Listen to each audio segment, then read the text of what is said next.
Head Raplamaa rakendusliku kolledži gümnasistid, teile tuli kätte tekst, mille autor on ukrainlanna. Me läbisime temaga B2 taseme, ta on teel nüüd C1 poole ja kõrgkooli tagasi. Ta oli kõrgkoolis juba meil teatavasti enne sõda, nii et enne sõda oli ta juba kõrgkoolis oma kodus. Te võite teda kohata Ülemiste keskuse trendiriiete kaupluses, kuni ta kõrgkooli jõuab. Ja meil on olnud ukrainlastega ja armeenlastega ja teiste rahvaste esindajatega päris valulik teema tasulisest kõrgharidusest, mis tabab tegelikult kardetavasti Eesti kodanikke, eestlasi endid ka. Ent mitte sellest ei kirjuta Aleksandra, ta kirjutab väga polite teemast, ilmast. Tema tekst on kirjutatud märtsi alguses ja hämmastaval kombel praegu just on külmem ja jubedam. Praegu on õues 4 kraadi, meil on 8. mai, homme on Euroopa sünnipäev ja Nigulapäev. Ülejäänud päevad jätame sinna, kus nad on, kuskil Punasel väljakul. Ma kirjutan teie enda nähes, mis me selle tekstiga teeme. Korrasta ukrainlanna teksti, õige kiri. Ja teiseks jutusta, kuidas sina tuled toime, ma ei vaata klahve, see on ime, kuidas sina tuled toime pidevate ilmastiku üks R, palun, jah. Uperpallidega naeratus ja teeme temast kursiivi, siis ta eraldub ja eristub ülejäänud tekstist. Save. Niisiis, Aleksandrat tegelikult meil on täiesti lootust ka näha, missugune see armas inimene välja näeb. Jah, mul on mitu Aleksandrat. Tema on selline haldjapiiga, meie teksti autor. Niisiis, kohe pealkirjas me näeme, mis juhtub eesti keeles siis, kui me kääname enda jaoks, sina, kes sa oled Eestis sündinud ja eestikeelseks kasvanud, näed kohe, et muinasjutuline on ühe teega, milles meil asi, me kääname muinasjutt. Muinasjutu on omastav kääne ja kõik järgnevad trikid selle sõnaga muinasjutus, muinasjutult, muinasjutuga, muinasjutuline. Kõik tulevad omastavast käändest, sellepärast on üks tee. Alates 8. See on armas, et Aleksandr kirjutas sõnaga. Kui sa oled kaval ja kirjutad numbriga, siis sa oled veel kavalam ja sa lisad numbrile punkti. See ei ole tal viga, ta proovis läbi kirjutada eestikeelset numbri käänamist. Nii lihtne ongi ja veel järgarv sõna käänamist. Aga kui me kirjutame ülbelt number 8, me paneme talle punkti järele, siis on ta järgarv 8. Ja loeme 8. märtsist oli õues tõeline kevad. Päike, no nii, päistas. Juhtub, teate kuidas, mitte sellepärast, et väga kiiresti ja kaunilt areneva keeleoskusega daam ei ei oska kirjutada sõna paistis. Ühest küljest juhtub selliseid asju, sõna paistis asemel päistas, siis kui tal tavaliselt on klaviatuur kirillitsa. Ta vahetab ära klaviatuuri, ta tahab kiiresti kirjutada endale mitte tavapärase klaviatuuriga ja siis päistas. Nii et paistis ja õhk oli soe kuni 10 kraadi endal sõnal. Siin on lugu nüüd sellest, et kuna ta oli tööl sellel ilusal soojal ilmal, siis ta tahtis öelda, et mina nägin seda ainult aknast. Nii lihtne ongi. Mina nägin. On ju, Saša? Mina nägin seda ainult aknast ja sõpradelt kuulsin. Üks mu tuttav oli veendunud selles, et talv läks jäädavalt ära. Ta põhjendas oma arvamust järgmiste lihtsate faktidega. Kuldnokad on juba tagasi ja ka kured. Po printsipu täitsa kena lause, aga me teeme siin ühe sõnade järjekorra muutuse. Kuldnokad ja ka kured sutsti ettepoole on juba tagasi. Linnud ei saa eksida, see on kindlalt meil taandrida. Oleme siin klassis 204 kokku leppinud, et me ei kuhja ühte lõiku üle 2-3 lause, nii et see on siin taandria koht. Linnud ei saa eksida, neil on instinktiivne tunne.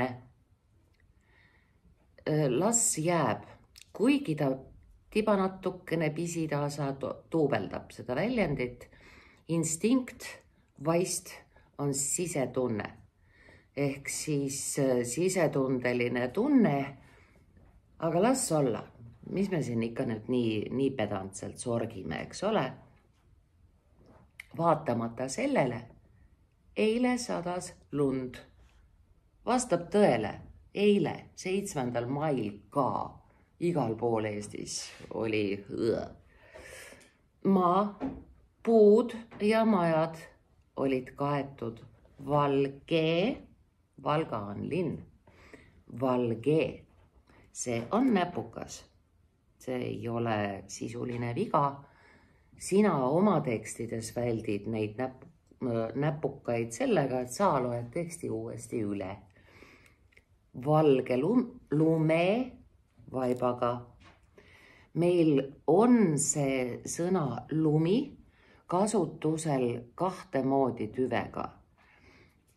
Me ütleme lumivalge, mõnikord ka lumikate, siis me seevastu kasutame teist vormi lumevaibaga, lumememm, lumehang, nii et me kääname selle eesse ära. Ja. Kus kohas? Üks sõna. Olid kured ja kuldnokad, koma. Ei oska ma öelda. Eks me kõik ju alati muretseme siis, kui on linnukesed kohal ja ilm teeb vot seda, mille teemal me siis kirjutame pärast teksti läbimist, kuidas sina nende uperpallidega toime tuled. Ja tuleb taandrida, sest Saša keerab mõttele teise vinkli. Väljas on öö peaaegu käes. Kas nad peidavad end kuskil ja ootavad, kuni lumi sulab? Ja ning ega või nende ette koma ei käi, ära see koma siit. Või pakivad oma kotid ja hakkavad soojale maale tagasi minema. Milles on rändlindude rändamise põhjus meie pikas suve päevas? Olles seal soojas, kus nad talvituvad, Nad ei jõua oma poegi suureks kasvatada, nendel on tarvis ülipikka päeva, mille suunas me siin teel oleme. Nii et trotsides 1000 kilomeetreid ja võideldes siin kaela tulevate, korduvate, naasvate talvedega, nad tulevad ikka, sest nende lapsed saavad kooruda ja suureks kasvada ainult siin. Nii ka meie lapsed. Ma lootsin, et kevad on päriselt käes, aga nüüd tunnen ma muret, kas linnud suudavad selle külma üle elada.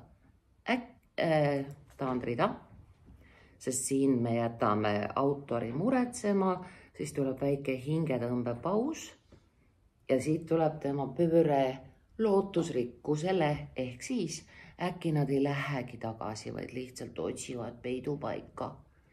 Loodus on ikka tark, nad saavad hakkama. Ja nüüd mitte teevadki, mida teha, vaid teavadki,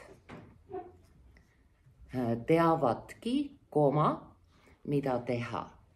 Ongi nii, ehk siis meie kullakallis haldjapiiga veenab ennast, et kõik läheb hästi. Me teeme seda iga päev erinevates eluvaldkondades, iseennast veename, kõik läheb hästi, ongi nii. Täna hommikul nägin, kuidas kajakad lendasid.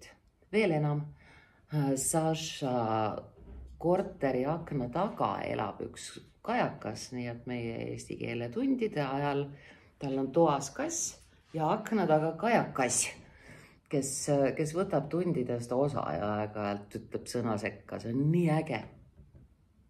Nad armastavad istuda posti, me ütleme, otsas. Posti otsas. Minu akna ees on vaatleja ise. Kajakas on akna taga. Nad armastavad istuda posti otsas minu akna taga. Kui kass teeb hääli aknalaual, alal ütleb, mitte alalt ütleb, siis ma saan aru, et kajakad jälle teda kiusavad. Tõstame sõnade järjekorra eestikeelseks nende kiusajatega koos, et kajakad kiusavad teda jälle. Nüüd on õigesti. Kajakad kiusavad teda jälle. Tahan rida. Autor teeb poeetiliselt elegantse teema muutuse. Muide, ilm on jälle muutunud. Lumi sulab, vihma sajab. Küll see meie kliimavöötmes meid rõõmustab. Talve muinasjutuline ilm lõppes koos eilse õhtuga. Nüüd me teeme 2 asja eestikeelseks. Talvine või talviselt, mõlemad vormid on õiged. Talvine või talviselt, muinasjutuline nagu pealkirjas, ikka teeme omastavast käändest kõik teised vormid, ehk siis 1D. Talvine, muinasjutuline või talviselt muinasjutuline ilm lõppes koos eilse õhtuga. Meil mais ei lõppenud, sest praegu just langeb, saate aru, lumehelbeid akna taga. Üksikuid, aga kindlameelselt. Tervist ja õpilased ajavastavad. Vähemalt linnud ei külmeta, ütleb ta. Ja lõppsõna on ilusti eraldatud nii nagu peab. 1 asi veel. Me asendame selle koma kooloniga, sest selle liitlause teine pool kirjeldab, mis see 1 asi veel tal on. 1 asi veel, koolon. Ilma ennustuse järgi oodatakse järgmise nädala lõpus juba 9 kraadi sooja. Mäletate, aprillis oli ühel päeval 27 ja rohkem kraadi ka. Oli pikkade aegade rekord, mille kohta me siis praegu nüüd nendime, et suvi käis ära. Jah, küll ta tuleb. Seetõttu võib hakata kevadet vastu võtma, valmistuma. Nii, me teeme nüüd esimese triki, hakata 1K. Ehk siis sellel tegusõnal, verbil on vältevahetus hakkama, hakata, hakkan, nii on. Hakata kevadet vastu võtma, valmistuma, pa. Me tõstame sõna, vaat nüüd on meil küsimus, meil on nii verb hakata kui siis see valmistumise värk. Üks on üle. Selle valmistumisega on tõsiasi küll, et ta on eestlastele omane, me valmistume kogu aeg millekski. Suvel me valmistume talveks, me teeme heina, me varume sööta, talvel me valmistume suveks regerauta, suvel vankrit, kevadel, aga me võtame siit lauses selle ära. Siis me ei tuubelda hakkamist ja valmistumist, me hakkame. Ehk siis seetõttu võib hakata kevadeks, ei ole, oot, võib hakata kevadet vastu võtma. Ai kui ilus. Sest me võiksime öelda, võib valmistuda kevadet vastu võtma, võib valmistuda kevadeks, aga see, kui võtta nüüd ära valmistumine sealt lõpust, seetõttu võib hakata kevadet vastu võtma, on päris vahva lause. Me seda tõenäoliselt ise ei kirjutaks, aga kui tema meil tekkis, siis temas on väga armsalt tulevikuline nii mõte kui tunne kui lause ehitus selles imeilusas eesti keeles, kus puudub tulevik, aga me tegime just tulevikku. Edu sulle ülikooli astumisel, Aleksandra!